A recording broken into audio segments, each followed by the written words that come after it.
हजारीबाग में परमिट के बिना सैकड़ों वाहनों के पहिए थम गए हैं। इससे लोग परेशान हैं, वाहन मालिक परेशान हैं, व्यवसाय प्रभावित हो रहा है और राज्य सरकार को राजस्व का नुकसान भी हो रहा है। इससे लोगों में, वाहन मालिकों में भारी नाराजगी देखी जा रही है।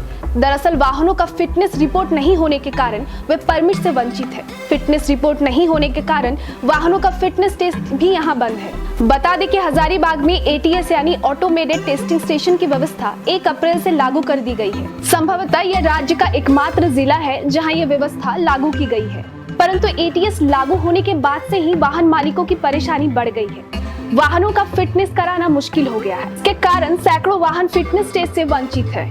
हमारे संवाददाता शुभम बताएंगे क्या परेशानी है और क्यों टेस्टिंग वहां नहीं हो पा रहा है। जी शुभम।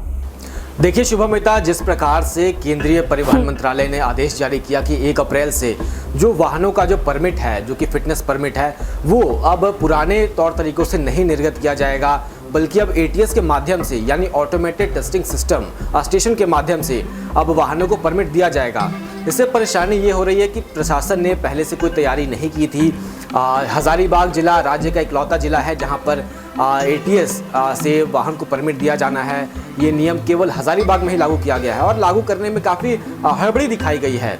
इससे सैकड़ों वाहनों को परमिट अब तक निर्गत नहीं किया गया है। इसके कारण जो सैकड़ों वाहन है वो सड़कों पर खड़े हैं बिना परमिट के। पूरा जो व्यवसाय का जो कामकाज है वो रुका हुआ है। इससे व्यवसायी नाराज है, वाहन मालिक हैं उनमें नाराजगी है और नाराजगी प्रशासन को लेकर है कि अगर आपको ऐसे कानून बनाने थे तो पहले से इसको लेकर के सूचना क्यों नहीं दी गई।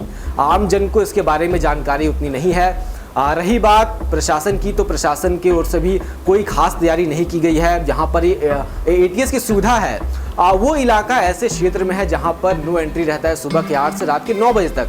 ऐसी व्यवस्था में जो वाहन है, जो कि ट्रांसपोर्टिंग वाहन है, वो वहां तक पहुंच ही नहीं पाते हैं नो एंट्री के कारण। और जब नो एंट्री रात को 9 बजे खुलती है उसके बाद उस वक्त तक जो एटीएस की सुविधा है ऑटोमेटिक टेस्टिंग स्टेशन वो बंद हो चुका होता है। तो ऐसे मामले में ना तो जो वाहन मालिक है वो अपने वाहनों के लिए परमिट बनवा पा रहे हैं और ना ही कोई कामकाज हो पा रहा है। तो सैकड़ों वाहन रोड पर खड़े हैं, ना कोई काम हो रहा है।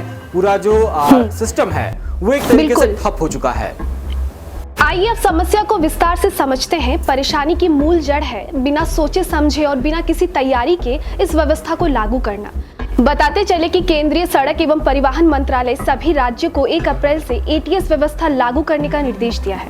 कहा गया है कि 1 अप्रैल 2025 से सभी वाहनों की फिटनेस जांच सिर्फ एटीएस के जरिए ही की जाएगी। झारखंड के ज्यादातर जिलों में अभी एटीएस शुरू नहीं हो पाया है। इसका कारण है कि राज्य में पर्याप्त संख्या में एटीएस मौजूद नहीं है। राजधानी रांची, जमशेदपुर और धनबाद जैसे चुनिंदा शहरों में ही एटीएस मौजूद है।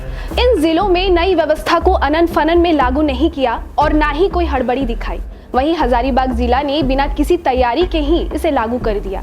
इसके साथ ही एमवीआई शक्तियां छीनकर निजी टेस्टिंग स्टेशन को दे दिया गया। मतलब एमवीआई यानी मोटर वाहन निरीक्षण का काम निजी हाथों में चला गया।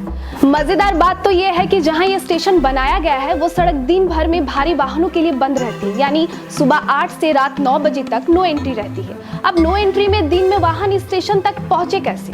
जब रात को नो एंट्री खुलती है तब ये स्टेशन बंद हो जाता है। वाहन मालिकों के साथ इससे भद्दा मजाक तो कोई और हो ही नहीं सकता। इस विषय के बारे में जानने के लिए फिर चलते हमारे संवाददाता शुभम के पास। क्या है वहां के मौजूदा हालात, इन बारे में बताएंगे शुभम। जी शुभम। देखिए शुभमिता, जिस तरीके से आपने बताया कि मुख्यतः 2 कारण है जिसकी वजह से लोगों में आक्रोश है, खासकर वाहन मालिकों में। पहला कारण ये है कि केवल हजारीबाग ही क्यों, केवल हजारीबाग में ही आनन फानन में ये नियम क्यों लागू किया गया। राज्य में 24 जिले हैं, 24 जिलों में कहीं भी ये कानून अब तक लागू नहीं हुआ है, क्योंकि हमारे पास अब तक ऐसा इंफ्रास्ट्रक्चर है ही नहीं कि हम इसे लागू कर सके। कई अन्य जिले हैं जैसे कि रांची है, राजधानी रांची, धनबाद है, जमशेदपुर है, वहाँ पर एटीएस की सुविधा है, लेकिन वहाँ पर अब तक इसको लागू नहीं किया गया है। केवल हजारीबाग ही क्यों, इसको लेकर के जो वाहन मालिक है, जो व्यवसायी हैं, उनमें काफी आक्रोश है। दूसरा मुद्दा ये है कि इस जो नया कानून आया है, इससे जो एमवीआई हैं यानी मोटर व्हीकल इंस्पेक्टर, उनकी जो जरूरत है वो खत्म हो जाती है। एमवीआई का मुख्य काम होता है जो मोटर व्हीकल्स है उनका इंस्पेक्शन करना, क्या उनके पास सही फिटनेस है या नहीं है, गाड़ी की स्थिति कैसी है। अगर ये चीजें अब एटीएस के जरिए की जाएंगी तो एमवीआई की जरूरत क्या होगी। लोग इसे निजीकरण जो कि पूरे देश में व्यापक स्तर पर चल रहा है उसका एक कह सकते हैं एक नया एग्जाम्पल दे रहे हैं कि अब इस क्षेत्र में भी, जो कि एक MVI काफ़ी एक अच्छा पद होता है, काफ़ी जिम्मेदारी वाला पद होता है, उसकी जगह अब एक प्राइवेट ATS ले लेंगे।